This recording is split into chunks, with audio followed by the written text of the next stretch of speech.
It's time to play ball. Welcome to the podcast with no limits.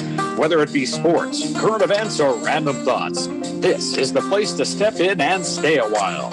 Your host is a proud alumnus of Rio Hondo Prep, a former minor league baseball umpire, and a man with strong opinions. Welcome to the Get Home Safe podcast and your host, Matt Ursuma.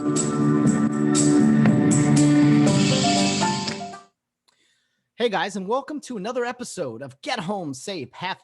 Get Home Safe. Try that again. Happy June to everybody out there. Summer is here, unofficially, of course.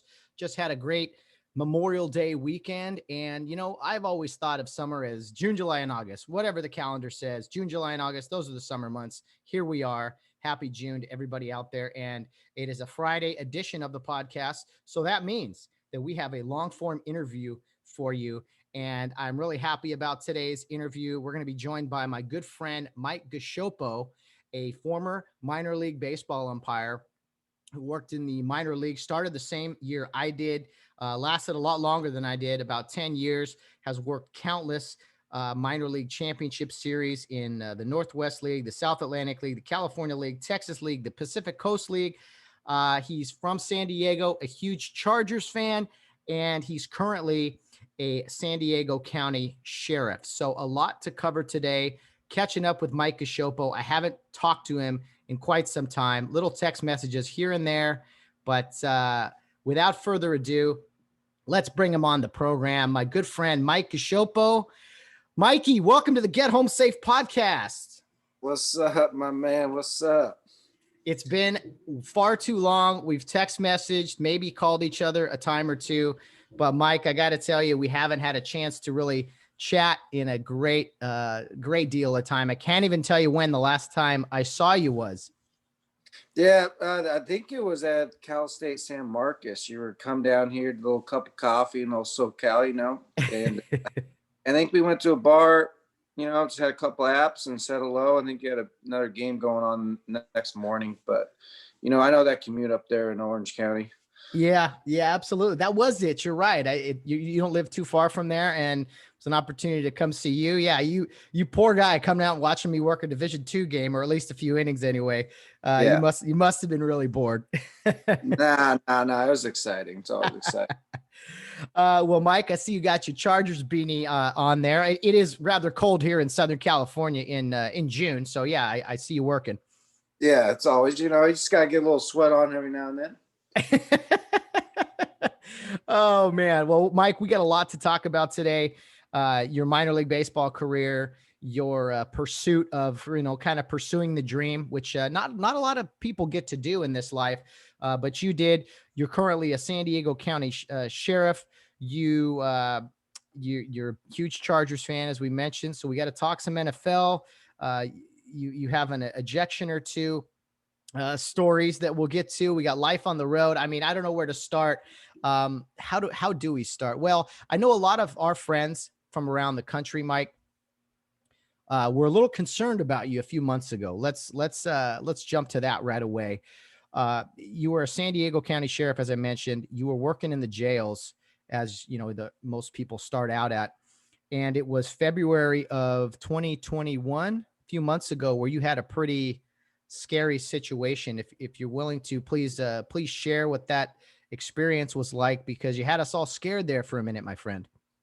Yeah, it was quite an eventful day. I remember I was down a report. We had an assault the day before, and you know, a lot of what people don't understand is, just like any job, is the amount of employees that are allowed to work in a general area could be short, and you're usually short staffed. This is a very high intense job. And, you know, that day, already being down with work, we were doing a search for a shank and another mod. And, you know, push come to shove, you got someone to overdose downstairs because these guys are all hyped up on that, you know, hopped up on that Mountain Dew, you know, out there in the world. And so you're losing bodies here, losing bodies there. Medication can't be passed at certain hours, so they're frustrated, and it's just a big frustrated thing. And a lot of people don't understand, but the COVID restrictions that the state and the county have to implement for everyone's safety to try to contain it.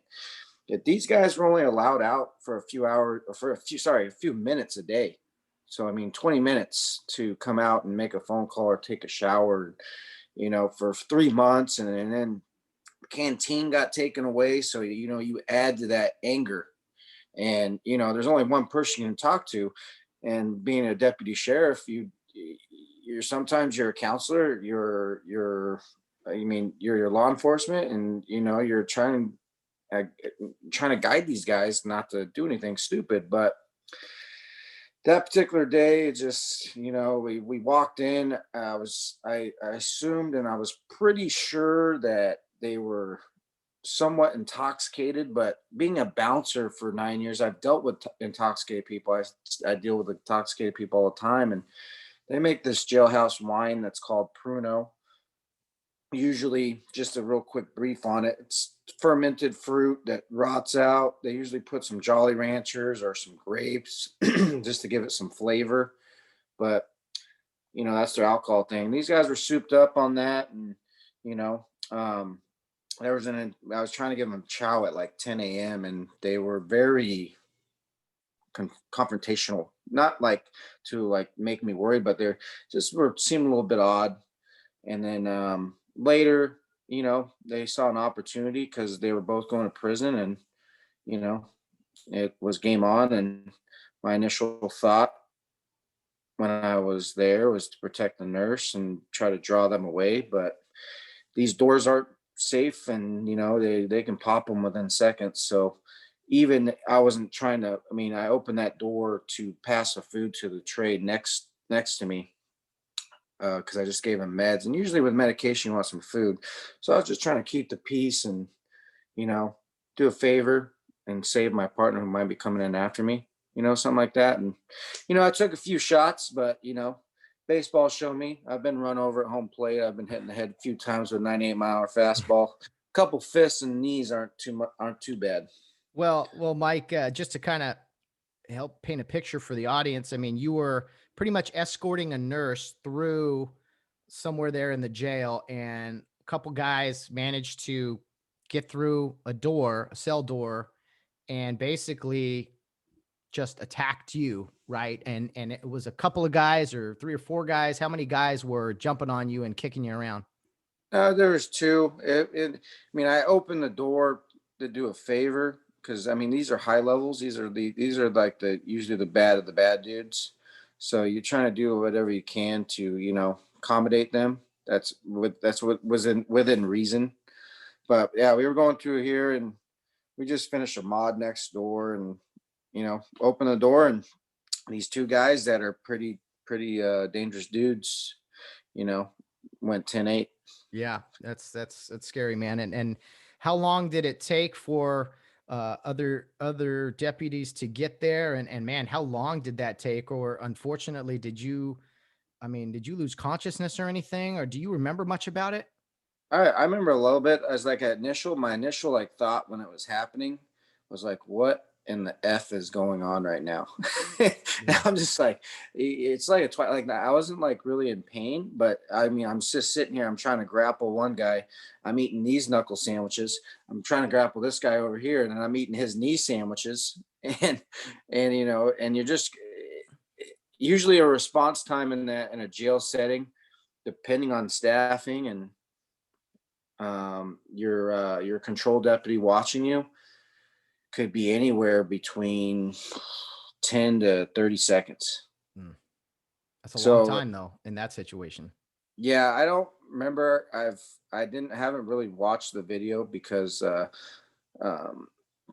don't know. It's not like I'm scared to watch it. It's just like it's not ready for it yet. Mm-hmm. But Deputy Pike just came back from the hospital from that overdose that I talked about earlier, and he came in like a football drill between the 5 tables, like whoop whoop whoop whoop, and then just Superman into the cell and knocked these dudes down, and had no care, or didn't care anything about his body. Just threw it in there like you should when you need to respond in a situation like that.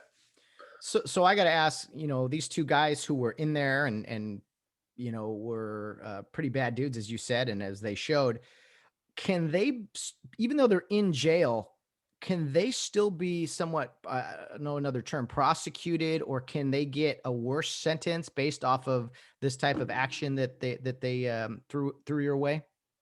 Yeah, they can. The initial charge on it was attempted murder, but I mean, you have to a lot of factors and into that, and that's a legal side that I only know Penshow. That's why there's attorneys and all that and lawyers. But yeah, you can, but a lot of people who get beat up in there don't want to prosecute because that's that label of being a snitch.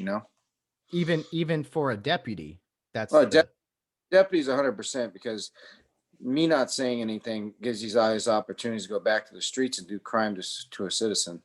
So if I can fight and survive and keep these guys behind bars, that makes us all safer. So what has come about from this incident in regards to those guys?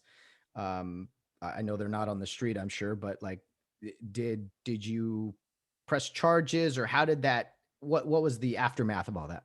Well, since it's a crime against me, I can't really be involved in writing the case because it's if you think about it as a lawyer's terms, if I write a report on an assault on myself, they can do a lot of things to neglect it, like because of emotion and Mm. because but one of my partners wrote a really really good report, and we'll just have to wait. We should be going to pre-arraignment here in a few weeks, if not in July. Mm. So there's not a answer or result yet to it, but they will get some extra time for it. Okay. Okay. Well, that's good to hear. And Mike, it's good to talk to you after hearing that ordeal, because I saw the photos, man. I'm sure photos that you um, are tough to look at, especially for your family and your wife and everything. And so I sent those photos and that news clipping to a few of our colleagues in professional baseball, some guys who are still working and guys who kind of came up with us. And so many of them were troubled. And I said, I don't have any other information except this article. And what were your injuries sustained from that situation? Just a few stitches above the eye, believe it or not. Wow. It was nice. Yeah, it was. It's guys like us who have been through that journey like we've had, and you've done it, and our partners just we have that state of survival, Mm. you know, and your body and your mind is just put in that different aspect, and you just you know very easy to brush things off a little bit. Yeah, well, I tell you, I've been in baseball situations plenty, but nothing like that, Mike. I mean, God bless you and the deputies in there who acted quickly to help you out there. And I mean, that had to be tough for the family to experience. I mean, was there any pushback from them or anything, or just concern, we'll say, about, hey, maybe this isn't the best job, or maybe we should think our future here? Well, and we'll get to it later when we talk about the umpiring career, but yeah, I mean, you have to really take a step back. But I mean, when you sign up for a job like this, and this, even not being involved, is just like sometimes when you cook in the kitchen, you're going to get burned, Mm. and it makes you better, it makes you enjoy life more, and the support that I got, the support that was immediately just poured into like within hours is just it was overwhelming. There was nights where I was just like, this is nuts. You almost have to turn the phone off, but the support, whether it's my post colleagues from baseball and other law enforcement across the country. I mean, I'm getting cards I don't even know from, and it's just amazing people. It makes you realize how great it is, and that's why you still strap the boots on the next day. Oh man, well, God bless you, man. You're doing great work, and that's so encouraging to hear. I mean, that's got to motivate everybody out there hearing that, who thinks maybe they've had a tough day when situations like that happen. So I found out, Mike, in mid-April, And I was furious that it took so long for me to find out. I was like, what? My buddy Mike took these shots. And so I started spreading the word. I reached out to you and you responded right away. And I was like, oh my goodness, thank you. Because I didn't realize that it had been 2 months prior. I panicked and didn't see the date on the newspaper. But no, man, I'm glad, you know what, you're through the ordeal and back to work, right? Back at it. Yeah, it took I was back to work that Friday. So the incident happened on Saturday, and I came back into work on Friday, and it was great.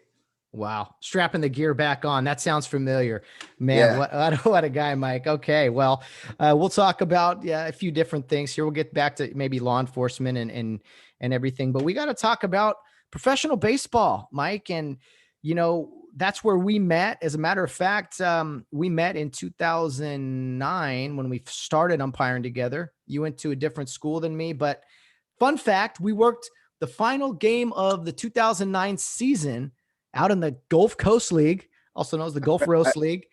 I remember that day to a T because I was working the plate because I was the new guy on the block.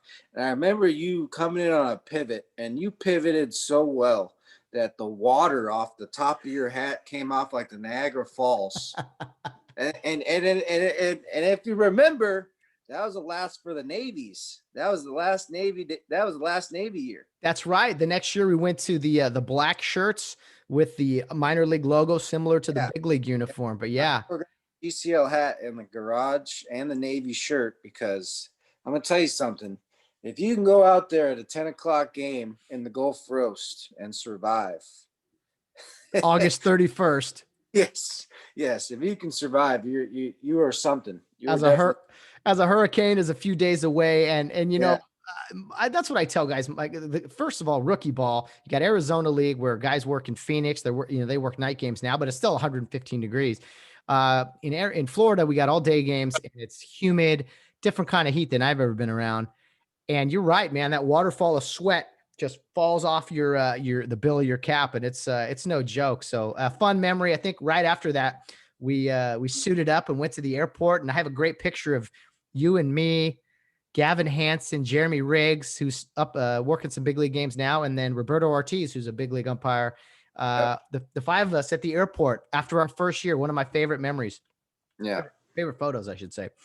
But anyway, let's start about let's go back to the beginning of umpiring for you.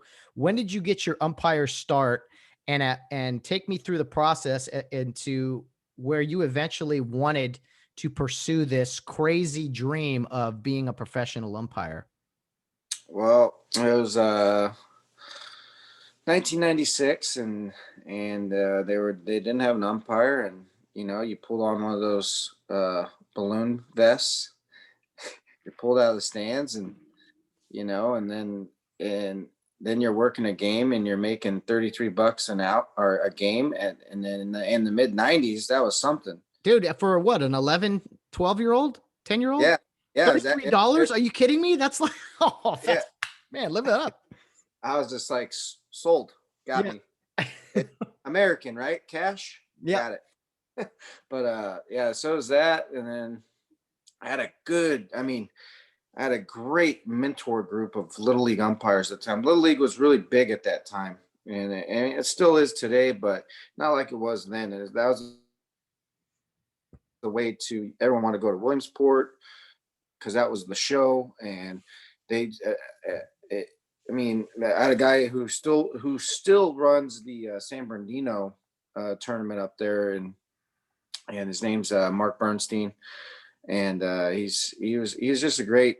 He was one of my second fathers, and I just got better and better and better, and then when it got time to in Little League, it was just like, oh well, Mike, let's try to expand your horizon, and I did high school for about a season, and I was like, yeah, it's just let's take it to the next horizon, and then you hear like, oh, Joe West, he makes like $500,000 a year.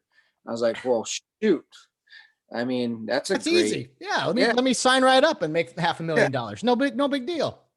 But yeah, then you do that, and then I did a little bit of college. Now I'm gonna get on a little tyrant here, but I mean, you know this because you've been officiating for freaking decades, but every rule book's a little bit different. Mm. And it's ridiculous, right? I mean, you sit there and you're just like, I mean, I was a professional umpire. I failed a high school test because I don't understand the damn rule book. Yeah. And and so, and then everyone's like, well, you gotta go to umpire school. And I reached out to Mr. Winters, Mike Winters, big league umpire, and he said, Was he a San Diego guy? yeah, he's a San Okay. Diego guy. I reached out to him at a young age, and I was just like, what do you do at 20 years old? And he's all, gotta have a backup plan. So, I went to college. I got a couple associates, did some collegiate wrestling, and got the money. And I was 22, and I went to umpire school in 2008. Wow.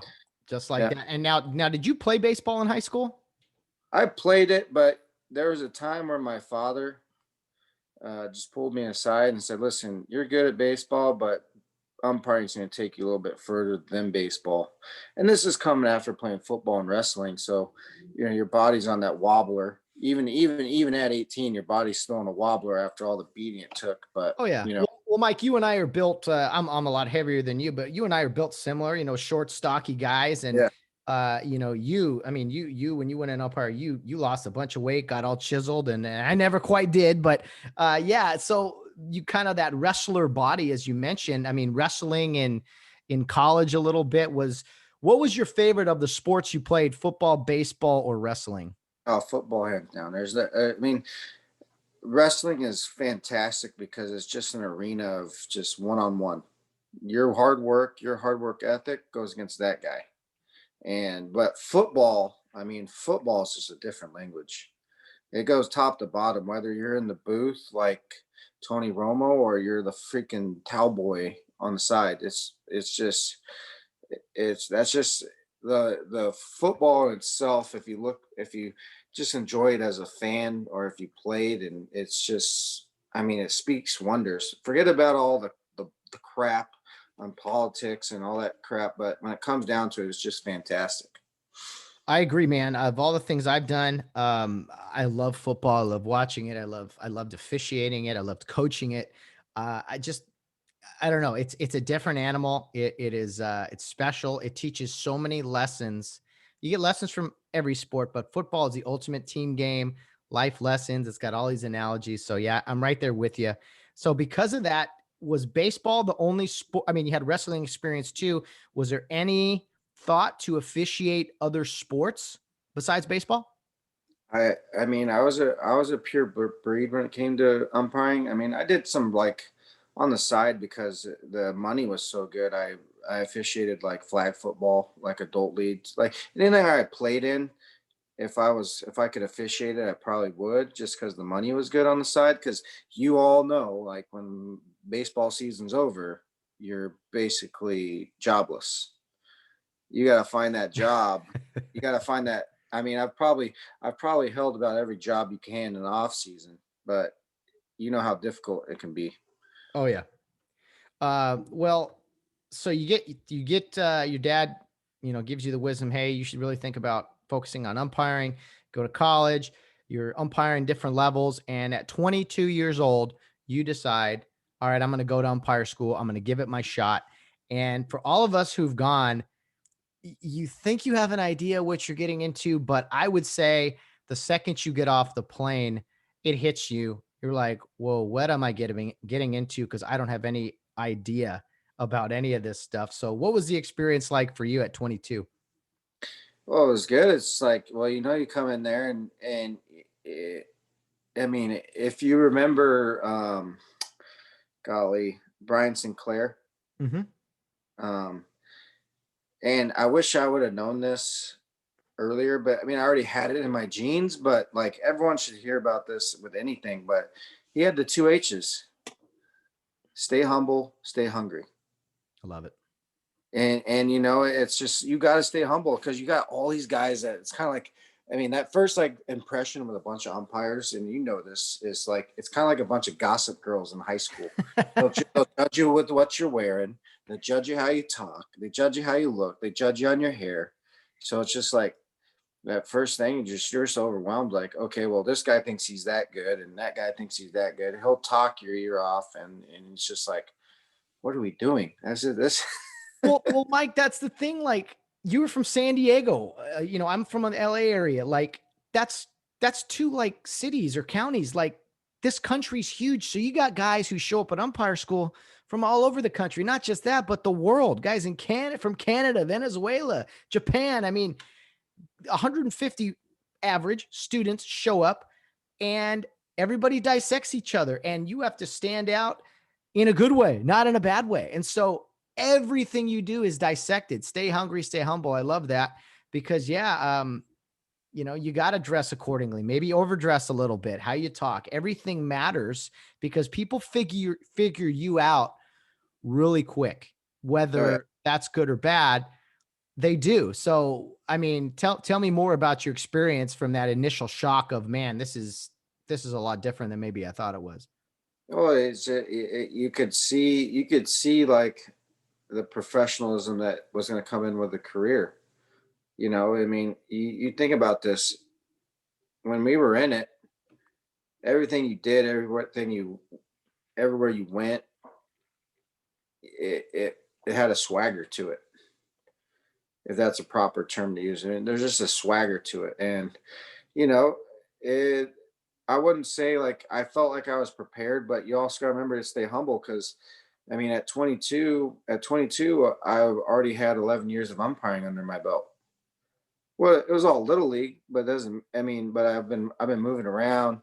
You have this two-man mechanic. This is the way it's going to be taught, but you have to understand that sometimes having habits can be bad habits. Yeah, that's the thing. There's guys there who've never umpired a pitch in their life. They played college baseball and they're like, I'll give this a shot. And there's guys who's Yeah. umpired for 10 years. And so that balance of good habits versus no habit or bad habits, excuse me, versus no habits is definitely something that was interesting because they kind of train you from the ground up. They train everybody. What's the first thing we do? Here's how you put on your mask with your hat on forward, holding your indicator. Like it's something so basic that you can't do anything else until you master that, which is in all of my experiences, going to college, job training, all these different things. For me, umpire school was the absolute best training, teaching experience I've ever been through because it was the structure. It was, we got to learn this. We can't move on until this is mastered. You know what I mean? Yeah, absolutely. So your year at umpire school, and you went to Harry Wendelstadt down there in Daytona. So I went up to Jim Evans in the Orlando area, Kissimmee to be exact. And, my first time to Florida, really, I don't know about you. You go to school, umpire school 6 days a week, you get Sundays off. And, you like to think you have a good feel of what's going on, but it's a long 5 weeks, man. And there's distractions, off the field. Let's be honest. Some guys fall into that. And I know I was all business, just trying to get these tests done right. And all the testing and questions we had. So what for you were some of the biggest challenges of umpire school? I would say I was a little too uptight, too driven, kind of like the same boat as you, but I wouldn't go out as much. And, I was trying to stick to not enjoying it. So if I could go back and redo it, I'd do it the same way, just enjoy it a little bit more, like, and get that stress relief. So Mike, for me, when I went, I like the idea maybe of getting into professional baseball. Was like, I just figured let's go and try to get some experience and maybe come back and be able to work college baseball. Then I got there and a few days in, I was like, wait a minute, I can do this. I can compete for a spot in professional baseball. For you, did you go there with the absolute determination that you wanted to be a minor league baseball umpire? And kind of what was that like when you were told that you were going to get a shot to actually do that? It was, I had to go twice. So that first year I was overweight and, I remember it to this day. It was Harry Wendelstedt and Paul Nart were my end of the academy evaluators, and there's like eh, that's what stuck to me, and it got me motivated. Well, first, let me take us a few steps back.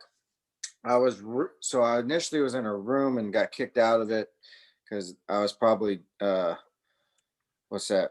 I was profiled as the guy that wasn't going to make it right off the bat by these two individuals. So I got partnered or roomed with a guy named Tim Inman, who I still talk to this day, and he was from North Carolina, big Duke fan. Go Blue Devils. um, um, he got me back in the gym, and once then I get to the end of that, and I thought I had a great camp, that I had a great thing, and Harry Wendelstedt, when he was alive, and Paul Nart said, "You have a lot of talent. You're just overweight," which was great because it was honest. I can understand that. And I went back. I was a little devastated, but you know, I dropped weight and then got married in 2008 in August, and then went back in '09 and got all the wedding money. Wife sent me back to umpire school. So then I redid the journey, had a more pursuit of what was done. It was even more business. And you said, yeah, we're going to give you an opportunity to go to P-Buck. So were you were dating your wife at the time you went to umpire school? Yeah. How I always wonder this because I was single when I went. A lot of guys are single going through this. I'm always intrigued at relationships and how how you tell someone you're dating or planning to marry or whatever the case is. Hey, here's my goal. Here's what I want to do. I want to leave you for 5 weeks and pursue something that's going to take me away from you for half the year. How do you feel about that? Are you still supportive? Do you love me? I mean, what was that exchange like? Well, it was kind of, I kind of feel like an a-hole about it now, but I was like, take it or leave it. Cause I mean, Oh. yeah, I was all, this is what it is. I will support and love you, but this is what I mean, this ship was already sailing.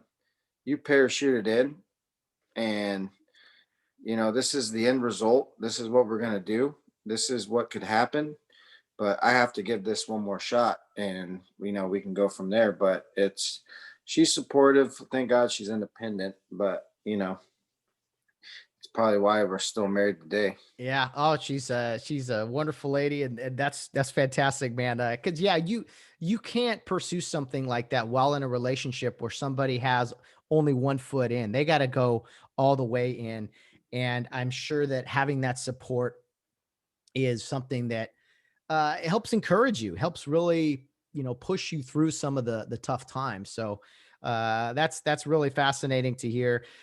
You get the call, you go to P-Buck, and that was '09, right? So that was our year. We go to '09, and we ran into kind of a snafu, a weird situation that year. Typically, there's like 20, 25 openings in minor league baseball. Well, there was only 9 at the time in March. And so we had a pretty deep class, Mike. 50 plus people are there for P-Buck, and I remember it. It was 55 to be exact. 55, and there's 9 spots. And 9 we're spot. like, what? We've come all Yeah. this way. We put 5 Yeah. weeks in. Now what happens there is you get some instruction, but you basically work games in front of the evaluators. They put a giant number on your back, so you know what number can identify you. And then they rank guys 1 through 55 at the end of the 2-week course. They call you in. Hey, Mike. Hey, Matt. We have a spot for you in professional baseball. Or, which is something you and I did, we got sent to the Coastal Plain League, which was a college summer league. We weren't hired yet, but it was like a chance to go work college summer games while we're in the waiting for that phone call. Well, let me stop you right there. You got the call. I got put on a reserve list and sent back to San Diego. Oh, you were after. Okay, so you were behind that. Okay, so there were 9 guys hired, and then how many CPL umpires? 10? Something like that. 10 guys. Yeah. And then after that, Yeah. Then everyone else was reserve listed. It was like, hey, we don't have a spot for you yet. Wait by your phone, right? And we'll see you back at P-Buck.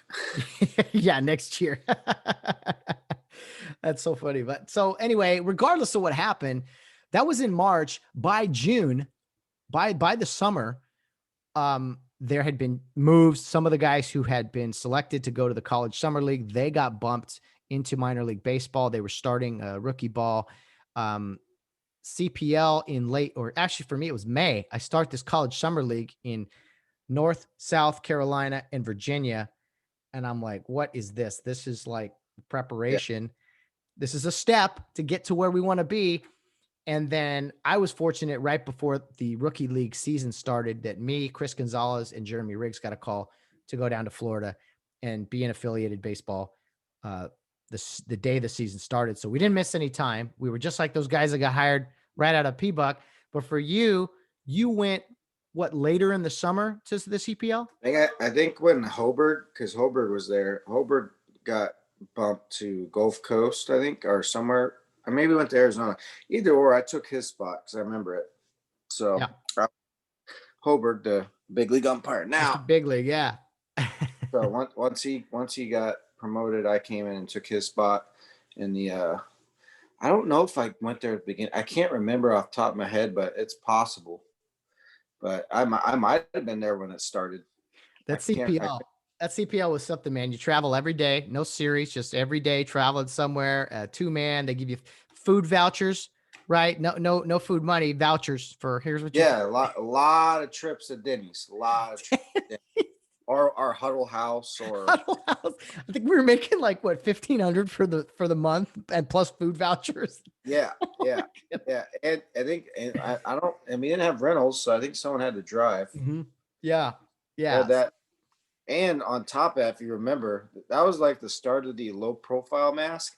So you got this mask and this 8-stitch hat coming out of, because that's all they had. A gray hat. Oh, yeah, those things are epic. I still got it. I think so many guys were so happy to get out of that league, and because they were starting professional baseball. Then we got to pro ball, and it was like, oh, this isn't too much different. These are just fancy names on the jerseys. But well, if you remember, some of them had a freaking outhouse that you had to change into. I think it was. I don't know if you ever worked in. Gastonia has just like a small like janitor's closet, but I can't think of the hoppers or something. The guy who came out on a motorcycle, it's Copperhead. I can't remember that, but they had a specialized like camper for you to change in. I think that was my first game, and we forgot the mud, so we had to go outside, and all the baseballs were orange. Like Ashboro, Ashboro, Asheville. No, Asheville's affiliated. Asheboro's right. Yeah. That place. That was where it was at. Yeah, and then we changed at a firehouse across the street from the stadium. We changed at a there was, I swear, they drove us through a cemetery. There's a building by the cemetery that we changed. I remember that place. I can't think of the name of it. I think it was like the Owls or Forest something. City. Forest City, there it is. That's the one. Yeah. Oh man. Oh my goodness. Driving back across the cemetery at midnight. That's fun. Yeah. And then there was another spot. Our hotel was like across the street. They came and got us in like these like adjoining rooms. Oh, some with an E. Golf cart. Evanston. No, I don't. Edenton. Edenton. Yes, I think you're right. Yes. Those were the best rooms in the league, though. They were, because you were right. You didn't have to get dressed till, you're right there. And I remember watching the Lakers in the championship or something like that. Do you remember Wilson? Wilson Tobbs. Yeah. The bread, we got to stay at a bed and breakfast. I mean, how many people say they didn't have bed and breakfast? 2 dudes staying at a bed and breakfast. Yeah. Not suspicious at all. And they're like, I remember after a few days, they're like, hey, you guys never come down for breakfast. We're like, well, we umpire the game late. We may do a few things late at night. We stay out a little bit. Yeah, we're not really breakfast guys, but like, okay, if it's a bed and breakfast, we're going to come down there and have some quiche. You just have to, right? And then you have a baseball field with a bunch of wires that are in the plane. So this hits this wire, it's dead, but it hits this wire, it's played as it lies. The road to professional baseball, man, is something else. So, Mike, what was it like when you finally got the call Do you remember where you were, or just kind of take me through the thoughts that went through your mind as you got the call saying, hey, you are hired. Here's where you need to go next. Well, let's see. I worked a playoff game for CPL, and then they sent me home. And then I was like, all right. And I went back to work. I was working 2 jobs. I think I got rid of one, but I was working at Papa John's still. I was assistant manager there. And then the best, I think it was August 8th or something was the deadline for if you didn't get a call, then you had to go back to P-Buck. So, that was devastating because you just left, go to the CPL, hoping to get hired before the season's over. And you're back, and I remember I think it was like August 15th or August 16th. I think it was August 15th. Got that wonderful Lillian Patterson phone call at like 6 a.m. And she's just like, would you like a job in professional baseball? And I was like, yeah. I mean, that's the whole point, but I love you. She's like, well, okay, I need you on a flight. I'm like, well, I mean, I had to say, I had to open that store, and it's not fair to the company that if I just bailed at, before 10 o'clock, that's not enough notice. So I was like, can I be the first flight out the next day? I'll work as soon as I get there. And she said, yeah, that's fine. And then, that was fantastic. I remember, I think my first game was August 18th at Jupiter, Cardinals and Astros with Roberto Ortiz. Beautiful. Yes. Yeah. You joined up with our crew. It was 5 guys, and we had lost Blake Filter had moved on. Gus Curtis had moved on. And so to get promoted. And so you came in, and we finished out the last couple of weeks. There was news of a hurricane coming in soon. And we were just like, are we going to finish these games? And, there's you and I, Mike, who live less than probably 100 miles apart in Southern California, working a baseball game in the Orlando area, we'll say, the last game of a season in the Gulf Coast League. And I got to tell you, for rookie ball, man, that is a grind. Some guys only do it a few weeks, but man, doing a whole season out there is something else. But I couldn't think of a better way to wrap up my first year in pro ball, Mike, than with you. Yeah, I appreciate it. It was fun. I thought we were going to die that day, but it was fun. I've never been so hot behind, like, working late than that day. Well, I'll tell you what, after that stuff, like that year, those couple of games at the end there, like, I don't complain about the heat anymore. Like, I hear people complain. I'm like, you guys have no idea. I have no idea what they really don't. You gotta toughen up. Oh boy. Well, awesome stuff, Mike. The next season, you and I actually worked in the same league together, the Northwest League. We didn't work together until the very end. We actually were signed to work the Northwest League Championship Series. Chris Gonzalez, Mike Terry, and us two. And that was a lot of fun, man, because you work all season, you and another guy, and then at the very end, you get to work with 3 other guys. So it's like you work at 4-man, and you just feel like, okay, this is what we work so hard for, and to work some big games. And the Northwest League season for me was kind of when I really felt like, all right, here we go. This is minor league baseball. Let's get this thing going. Yeah, if you remember, so I worked a lot with fill-ins that year because my partner I think I started off with, oh gosh, it's gonna escape me who I was with, but I think he left, or I don't know, but my other partner got a concussion that season because we went and did extended spring training in Arizona. That was fun. Yeah, that was real fun. We had a lot of fun on the golf course, that's for sure. But so I was with a lot of fill-ins. So it was a grind. That season was a grind because you got a lot of these guys who are living their life, but you're trying to start it. And might not know the 2-man manual as well as we thought we did at that time, but you live and learn, man. I mean, you learn through experience, I think, for sure. The next year, I went to the Midwest League, you went to the South Atlantic League, but Mike, I think I wrote down here, every league you worked a full season in anyway, the Northwest League, the South Atlantic League, the California League, the Texas League, which is AA, and the Pacific Coast League, which is AAA, you were selected to work the championship series amongst some other peers as well. But I mean, what did that mean for you to kind of be selected 5 times working in minor league baseball championship series? I mean, that's got to be nice, right? Anytime you can earn yourself a ring at the end of the season. Yeah, it's an honor, but I was always blessed to work with good guys, so you were able to just be yourself out there, and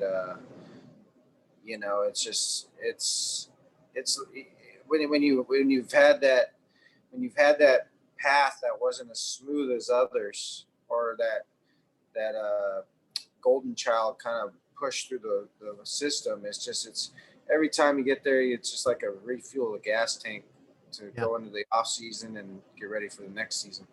Well, 10 years of professional baseball, Mike. What are some funny memories you had? Maybe from some long night drives, or maybe an on-field situation. Anything. What are some of the first memories that pop into your head when you look back on your minor league baseball career? Well, let's see. I mean, there's so many.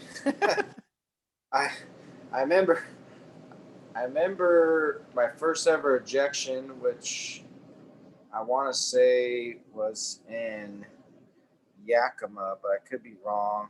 I can't remember off the top of my head, but he he used the phrase like Mickey Mickey fucking Mouse.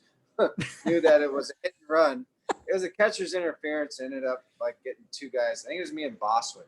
That's who was my partner. I was with Boswick for half a minute, but yeah. So that was fun. I got ran over at home plate in Nashville. I remember that Ooh, during an evaluation game. did you jump up and make the call? No, I got rocked on that one. It was a 3-man mechanics, R3 only. So home plate guy. I think trying to think about what the heck happened on this play. Maybe it was first and third. I think it was first and third. Either or, third base guy wasn't there, so I had the fly ball, the tag, and the play at the plate. Right. Yeah. So and the ball came off line, and I went with my catcher, and he just didn't slide and just ran straight through me. Oh, If he slid, it would have been a different story, but he was definitely safe.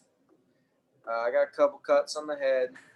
I was down there for a minute, mainly just to collect my thoughts because my pride was gone. But and if you haven't laid on the ground as an umpire yet, then you don't know. 100%. I mean, You're right. yeah, and let's see what else. The same season, I was one of my. It was Eric Young Jr. in Colorado Springs, and I remember Will Meadowbrooks was playing third, and there's a little blooper. There's R1 only, is like the top of the 8th, and a little blooper down the line, and you got like 3 feet of foul territory, and it's a day game, and I'm running up the line, got in position, I'm at third base, and he touched the ball in fair. I'm holding the ball fair. He falls over the fence, right? And everyone's running, and he cops back over the fence, and the ball was like on the fair foul line. And I'm like I look at myself. I'm like, how the hell am I going to get myself out of this one? Because I couldn't see. And you see a ball go in the glove, and you're looking through a third baseman's legs. You know how you just got to maneuver around bodies. Yeah. And I ended up calling a ground rule double. And we ended up not having to eject anybody, and that was and it hasn't like I got ran over. I was getting evaluated that game too. He's just like, oh well, this is it, boys. Yeah. It's funny how the game knows when there's evaluators there watching us where crazy stuff happens. I mean, But at the same time, that's your time to shine. You know, Yeah. you want to be seen. It's a weird feeling because some guys shrivel up. Oh my God, there's somebody here watching me. What am I going to do? And it's like, you just do what you do every single night, all 140 games. Don't change anything, because what's the point of that? You know? Mike, you get to your final season at AAA. You worked some spring training, big league spring training, I should say, the whole month. And it was cool seeing you up there wearing the big league uniform. One of the first games I saw you work, you actually ejected Mike Scioscia, the manager of the Angels at the time. So I remember seeing that and going, I can't wait to talk to Mike about that. What was said? I mean, you got two Mikes out there, two Italians going at it. I mean, take the audience through what that whole situation was. Well, it's a Saturday, beautiful day in Tempe, Arizona, and the previous inning, Carlos Gomez was catching for him. It's just spring training, so it was one of the catchers. Probably not the main starter, but he backdoored third base, but caught a curveball up high, so never let it come down because he was trying to snap throw it, and I balled it, and Scioscia popped off. Then, lo and behold, it's still the third inning. Okay, I think it was the third inning. It doesn't really matter. Anyway, so then the very next inning, I called that pitch on Maiden, where we could all argue maybe it was down, maybe it was caught poorly, but I still hadn't break the bottom hollow of the knee, you know. And he popped off. He's all, ball's down, not a strike, and then it's just, you know how it is as an umpire. So you're not gonna go back-to-back innings of crap, and you're not gonna argue from the seats outside of the dugout. Yeah. There's a protocol. There's a protocol procedure how, things are supposed to be. That's a courtesy. At least go in the dugout and snipe me, not from the thing. Because I can tell you an old school story before I continue this. But I remember a guy, you might know him, told me about a argument because an umpire wouldn't come up. He said, "You tell your partner he's gutless." You tell your partner he is gutless. Those CPL stories, man. I got it. The guy comes up with a glove full of dirt, and you call strike 3 on him. That was the guy that's with Martinsville, right? Was it Martinsville? No, Columbia, maybe South Carolina. Yeah. Oh man, that guy was funny. That guy was. But anyways, so I just said ball's not down, and then he's like, and I just called him out. I looked over there, and you know when the umpire turns the head over there that it's not going to be good. Yeah. And I was like, Mike, knock it off. He didn't like that. And then he came over. He's like, I didn't say that. And I'm all, that's fine. I don't want to hear it anymore. It's too early in the game. We don't need to do this. I'm gonna let you go back and sit down then. I don't think he liked that either. So I tried to walk away, and then he wanted to come continue arguing about balls and strikes, which is two big no-nos. So I said, okay, hit the shower. If I remember, I think didn't you have your back? You were trying to walk away. Yeah. He sniped you, and you flipped around and were like, what? And then you ejected him. Like, I mean, it all made sense to me watching it, but I'll finish your story and then I have a few comments. No, I try to walk away from it because obviously he didn't say it, which I know he did. But when two Italians get together and the hands start moving, so. Yeah, absolutely. Well, I get so fed up with the constant phrases you hear broadcasters say with ejections and fans too, but it's like, I cannot stand. There's a few I can't stand. Why is he looking over there? Well, he's looking over there because someone is yelling at him or calling out his name. Well, how can he hear that? He can clearly hear it, and they clearly know he can hear it because they're saying it. Why would they say it if he couldn't hear it? I've never in the history of the world heard of anybody saying something out loud they did not want heard. Right? Maybe you mutter something under your breath or you keep your thoughts to yourself. If you want something heard, you say it out loud. That's like basic science. I don't know. I'm getting worked up. The other one I can't stand is He was walking away. How could he eject him? He was walking away. Mike, you're married. You try saying something bad to your wife while you're walking away. Do you think that's going to go over well? I sure don't. Nah, I mean, absolutely. those are things that drive me up the wall, because if people just like thought about it for a second, like, wait, what did you just say? What sense does that make? So say whatever you want as long as you're walking away, and you shouldn't respond to someone yelling at you or calling you out. I pull my hair out. I don't have any left, but I pull my hair out over these things. We don't have enough daylight to talk about this crap. But I mean, I'm on the same boat. Nothing gets me more fired up than someone that thinks they know something when they've never done it. It's like, you don't know. They know what they're getting away with because they look like the good guy. Yeah. Okay. So he muttered something when he's walking away. Okay. Well, guess what?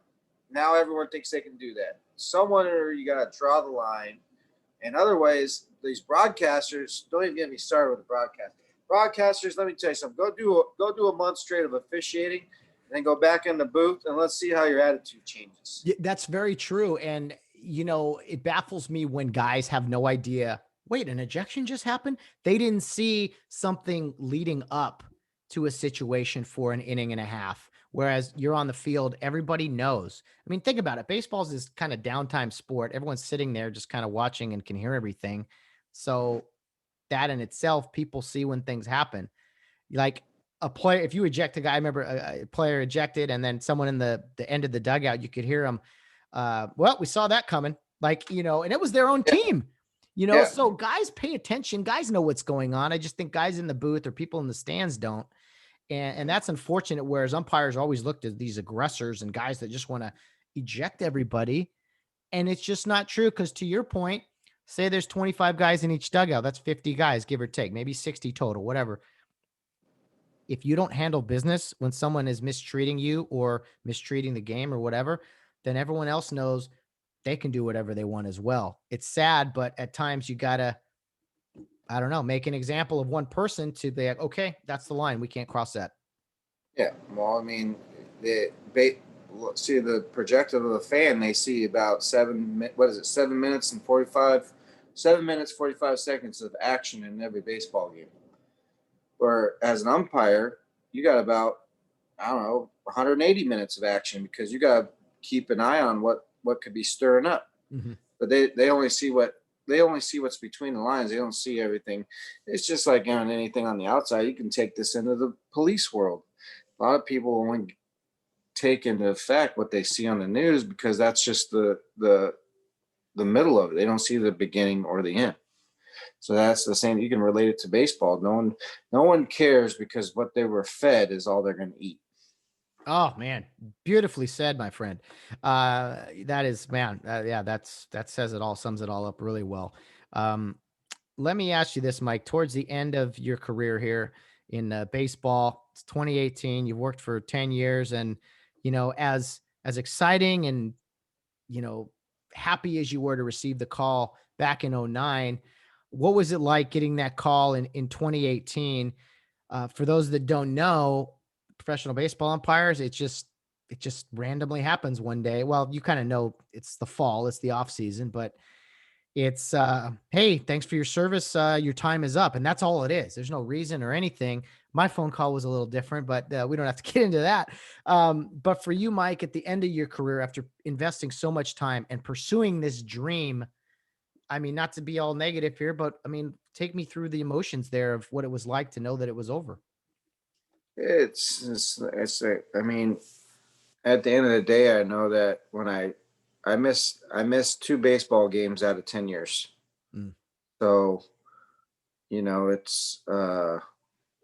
sucked. I mean, I don't want to go on a soapbox. It's just, I understand why people are bitter, because you even think about this. You gave your heart and soul, and it's just like and my situation is a little bit different. It's like I was told, like, oh, you got to work like this guy. You got to work like Cascioppo, or Cascioppo, you got to get the fall league. I was all, well, you control those decisions. I just go work. I can tell you, I went to work. There was days I went to work hurt. there was days I went to work like I felt like I was going to die by mid game. And but you know this, like you didn't want to be that black cloud, not the black cloud, but that asterisk. Like this guy will cut time off. You know, I remember to this day that Dusty Dillinger sent me a text, and it was like I think it was the beginning of my AAA, and he's just like he called me a lunch pail umpire. He said, no matter what, you're coming to work. I You're like bringing that. you're bringing your lunch, and you're gonna get the job done. And I took a lot of respect into that. It's Mm. just I just wish they would just work not like it's tough because it's just like just tell me I wasn't good enough. I could live with that. Whether you're lying to me or not, it's like you weren't good enough for Major League Baseball. The quote that you hear often is, or for what most guys hear is Major League Baseball is no longer interested. And it's a vague statement, but it's that way on purpose because I mean, there's 45 guys in AAA, maybe there's 60, whatever it is. And every year there's one or two spots, maybe. And so for the rest of guys, they don't keep you in AAA forever. You're working 3 years and then probably, getting released. So that's the nature of the business in minor league baseball that I don't think people understand.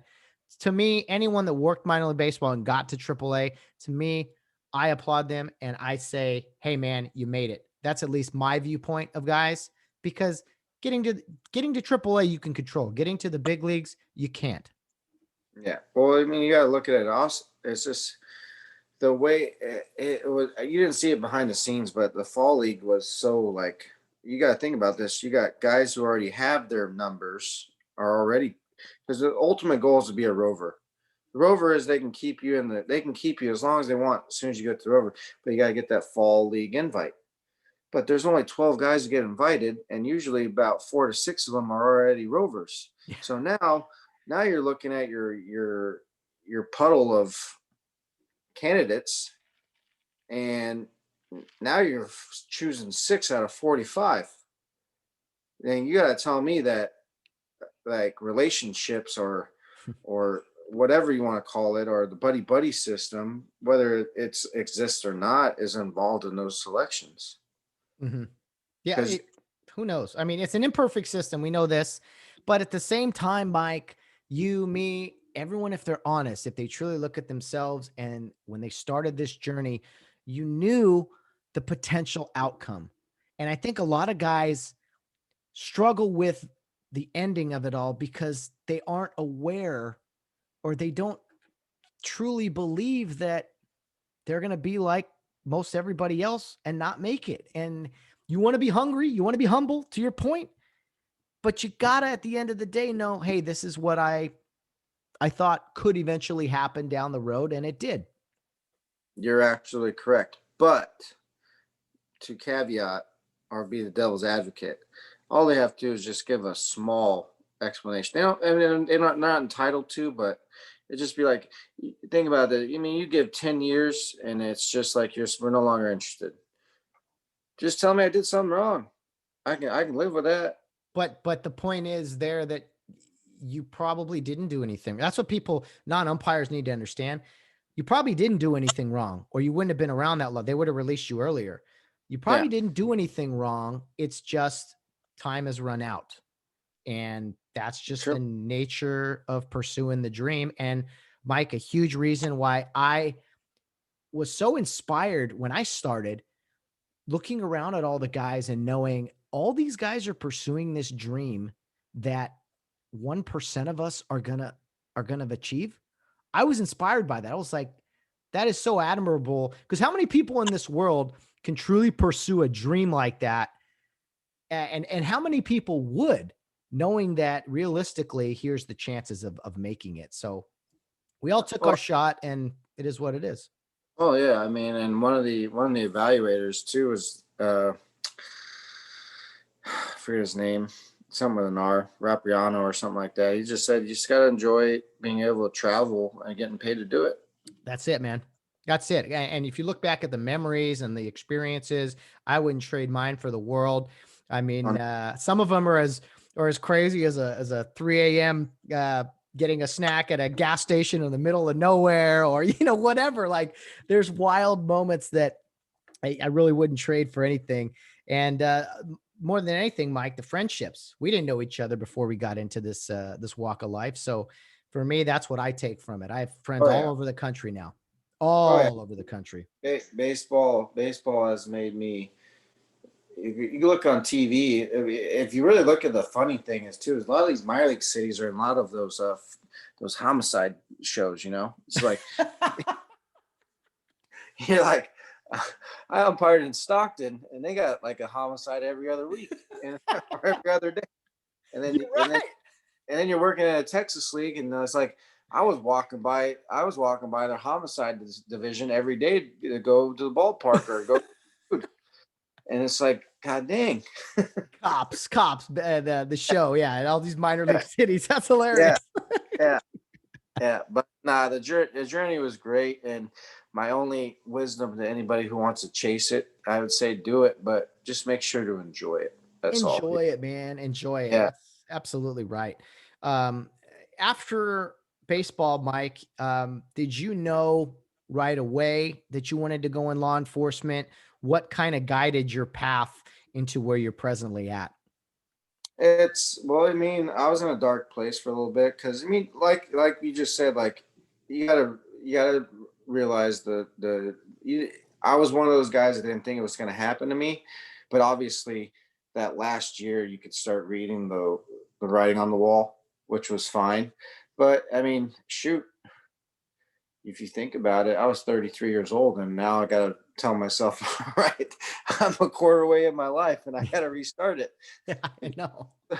So I had to look at my thing. I had a good career going with Dick's Sporting Goods at the time, and I was like, but is this really what I really want to do? It's just, the baseball side of it. You worked for hopefully only 2 hours a day, but it's just the great thing about baseball was you just never knew what was going to happen. You had a good idea, but you never knew what was going to happen. So I always wanted to go in law enforcement. It was just the adrenaline rush and being able to not have to work a 9 to 5 and just doing the same crap every day. So I just ventured out to it, and a lot of the agencies, especially the San Diego County Sheriff Department, were very intrigued because I had a different background. A lot of the guys that they hire are prior military. And now you got this guy who had 10 years in professional baseball, intense situations, quick decisions. Babysitting millionaires, as we often said. Yeah. Babysitting rats. Yeah. So, it was great. And, I'm happy to know that now I actually have a foundation after life, because minor league baseball, you didn't have a retirement or a pension. And because once you made spring training, your pension was gone, even though it was only $100 a year. Yeah. Gone. But now I got money waiting for me as soon as I want to retire, because I got that pension. As you transitioned into law enforcement, I want to ask, it seems to make sense to me that a lot of umpires go into law enforcement, or a lot of umpires or law enforcement guys are umpires on the side or whatever. But for you, what was kind of some things that helped you transition to law enforcement from your experience in minor league baseball? It was being it. You have to have thick skin. Mm-hmm. You got to think about this. What's the difference between a manager and a criminal yelling at you? Is this a joke? No I'm just joke. kidding. I'm just kidding. Okay. I was like, what's this punchline? What's this going to be? I like it. But you got to think about it. It's just like that. Like in a baseball game, you're going to make a decision, and someone's not going to agree with it. Well, in law enforcement, you're going to have to do certain things or go to certain calls, and you're going to have to dissect it all. And sometimes your end result, they're not going to like it. Yeah. Someone's not going to be happy. The home team or the away team or some neutral guy is not going to like it, right? Yeah. So the transition was it was easy because, you have a little bit more responsibility. You have lethal weapon on your hip at all times now. So, but it's just like baseball. I always thought us as umpires were like minor law enforcement anyways, because we held the integrity of the game. That one of the baseball used to be one of the most purest games in this nation. But since technology, that's another topic I for. agree. I agree with you 100% where you're going with that. But it's just like now, it's just I can still be who I was, but in a different aspect, and maybe a little bit more fun. And you build a new family because you have your baseball family, and now I have my law enforcement family, and then I have my usual family on the outside. But it's just it's a fun gig because you just don't know what's going to happen, because one day you could be chilling and trying to figure out, and next day you're down a bunch of paper because a bunch of people ran havoc. So Yeah, or in your, experience, you're unfortunately on the ground getting, kicked around by a few guys. I mean, baseball is let's make no mistake about it. It's a game, but what you're dealing with now, Mike, is, unfortunately in some situations, life and death. I mean, law enforcement is far more noble an act than baseball umpiring. I will say, and here at the podcast, I'm always a proponent of supporting law enforcement, especially in today's world, because there's the one positive I'll say in the like attack on police, the war on police, is that you see the pushback, you see the response. No, no, no. There's plenty of people out there who are like, you know what? No, not defund the police. Not all cops are evil. No, no, no. We love the police. And I'm definitely one of them. And I have a cop on here, a retired cop on my show every Wednesday. And we talk about issues and things. So the Get Home Safe podcast is extremely law enforcement friendly. And I got to tell you or ask you, I mean, what is it like being in this business in 2021? it's tough, but just like you taking that step to do a crazy dream that we did for so many years, there's just a few of us, and there's a few of us that's going to go toe the line to protect you while you sleep. And you know, my whole thing is I want to help. I don't want to. I mean, obviously, I'm going to enforce the laws, but just like baseball, you have the rule and the spirit of the rule, and then in the real world, there's the law and there's the spirit of the law.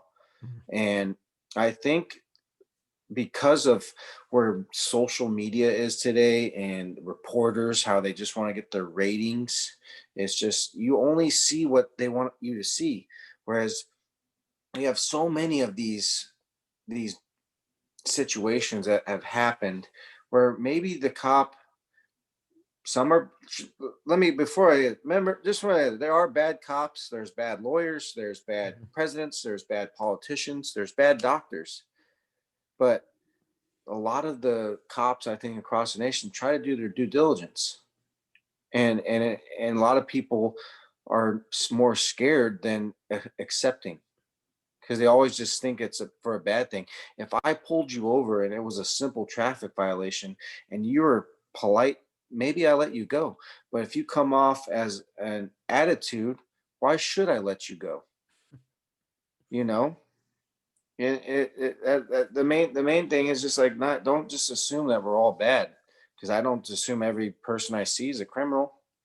Yeah, and That- I've been pulled over, not many times, but a few times, and you know, uh, and some people will argue, well, you're not me, I'm not you, whatever. But I found that if you're polite, you're courteous, yes sir, no sir, yes ma'am, no ma'am, do what you're told. Um, Probably things don't escalate. Now, how I've gotten tickets when I was polite and courteous? Why, yes, I have, because that doesn't always get you off, get you off the whatever the phrase is.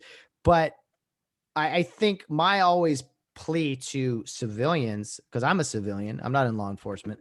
My plea is that we need to do what we can control. Do what we can control. We can control how we treat law enforcement, how we react, and we need to know that. they're under the microscope. I mean, there is no longer this. I mean, there's body cams. There's all kind. Everyone's got a phone now. There's no longer this age of cops can do whatever they want, because at one point maybe that was the case. But we need to do what we can control so that law enforcement can do their job to the best of their ability. At least that's my take. Yeah, well, and to piggyback what you're trying to say is, I think, is the society needs to be responsible for their own actions. Stop blaming everybody else. Start blaming yourself. Educate your kids. Educate yourself. And, it's once we can start learning to live together and stop placing blame on everything and hold yourself accountable, I think is what I'm trying to say. Mhm. Hold yourself accountable, whatever you are, whether you're a cop or not. Hold yourself accountable, and we'll be fine. I Amen, think I, man. I think that's the disconnect. I agree. And I think we'll take it outside of law enforcement. I think that in society today, there is this always an excuse for something, or there is a lack of accountability. And I'm not talking about interactions with police. I'm just saying in general, it's like everyone has a cause or something else they want to get involved in, rather than the essentials. Hey, go to work, raise your family, teach your kids. I mean, uh, whatever the case is, I think there's like this excuse now and this changing of society that I'm not a fan of. But I'm a little old school in that sense, and understand that hard work is will lead to a lot of great things. And again, controlling what we can control. Yeah, and and to tie back to your original question about 2021 is, and relating it back to baseball, when you put that uniform on a baseball field, you're already hated. Mm. You put that uniform on in law enforcement, you either loved or you're hated. So it's, I understood. I understand what I'm. It's a tough Mhm. world out there right now. But as long as you do your thing and you stay within policy, and you try to just be better and try to help make society better, whether if it's ever so small, you'll be just fine.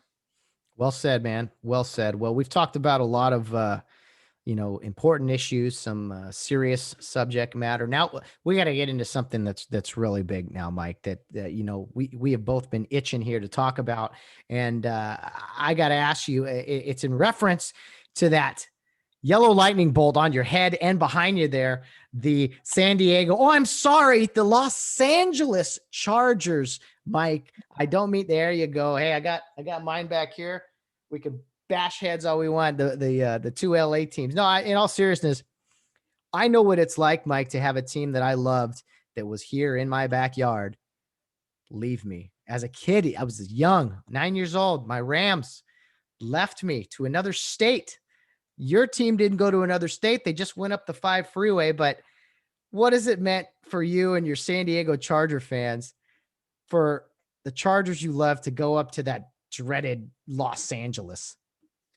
Well, if you, it was another, it's just something you saw writing on the wall when you have an owner that's uh dumb, in lighter words. But we all don't have an owner like you guys who can pretty much buy a damn state. But We love it Stan the man. yes, it was I mean, I have a little bit different and why I'm still a fan.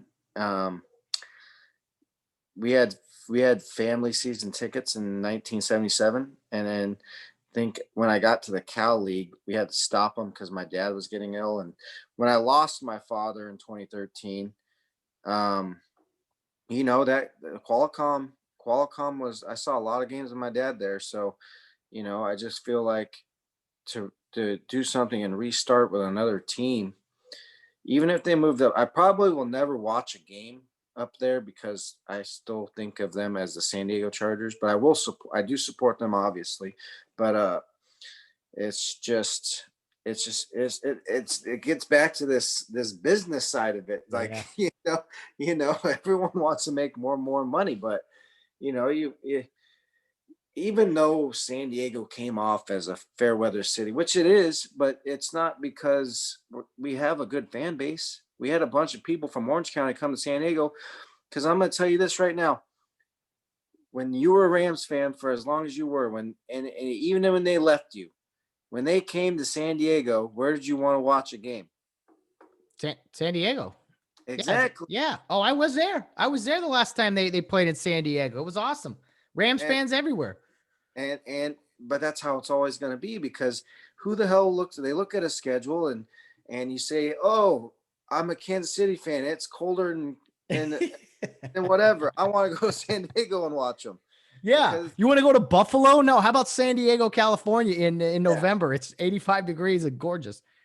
It sucks. It sucks, Matt. But you've been behind helping with Fox Sports, and you see how it works. But I thought, and I still think today, that the NFL just made a massive, massive mistake. Oh, big time. I for one, look at San Diego wasn't far from us up here. And, we got two of everything in LA, which is kind of overkill. But I think the Chargers are San Diego. For them to leave, that's 100 miles, I know, but they're the San Diego Chargers. I don't care where they play. They are the San Diego Chargers, man. And the history they have there. I'll say about their owner. Yeah, the Rams, I understand Kroenke, he spends money. What I did not like is when the Chargers just kind of piggybacked and like, hey, can we play here too? That I don't like. And that's ridiculous. The fact that they could not get a stadium built. By the way, how is the GoFundMe page for your owner going? Because he seems to not be able to pay his bills, even though he's a billionaire. Yeah, well, he's actually the brokest of, I think, the 32 teams, to be honest with you. I think only Al Davis Jr. or his son, I forget his first name off the top of my head, but he's might be the more broke. But I just don't get, talking football, just like as an owner, being a renter. I mean, Kroenke's making money on top of money right now. He's got an idiot who can't. Who's like, oh, I'll stay here, but even though it's not, I'll have to borrow a owner's box. But God, it's just like, you just look at it, so I can't even. It's so stupid. I can't even talk about it. I mean, the Raiders build a new stadium in Vegas. The Rams build a new stadium in Los Angeles. My vision is that in 5 years, 10 years, the Chargers are back in San Diego with a brand new state-of-the-art stadium, and we have the 3 best stadiums in America right here on the West Coast. That's my vision, Mike. And I went to a Charger playoff game just because I hadn't been to an NFL game in forever.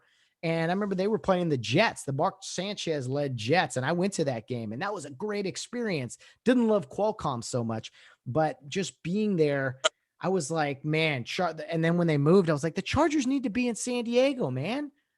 Well, it was almost kind of like a cancer, Matt. If you looked at it, I mean, how much money did he really put into the stadium? Oh, he did, but the fans were kind of just getting over it. I mean, we have a big fan base down here, but when your owner turns your back on you, why are you going to go put money in his pocket? Yeah, no doubt about it. It sucks, but enough's enough. It's tough rooting for a team that's not in your city. Now here in Los Angeles, I'm sure it's the same in San Diego. I mean, it's an epidemic of football fans from all over the country. I got people wearing Dodger hats, Laker hats, and then a San Francisco 49er jersey. And I'm like, you're rooting for a team from San Francisco?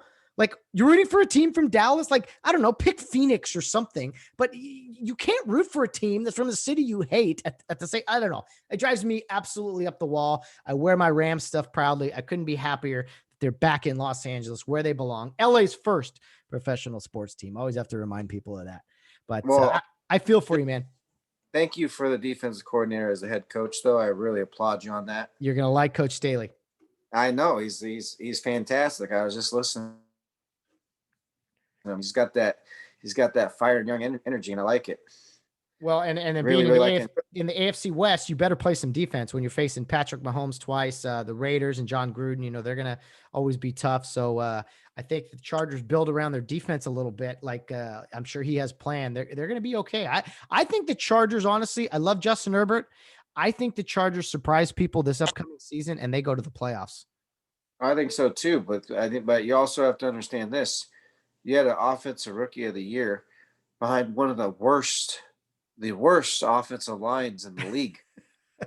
and and and and a lot of people too is just like, I'm not just a bandwagon jumping on Herbert because he's my quarterback, but if you look at the stats last year, and I'm sure you have, He's a dude, man. he led these three quarterbacks in the fourth quarter: Mahomes, Brady, Brees, in back weeks. Yeah. This guy's the winner. I mean, I was saying it when I saw him play in Kansas City.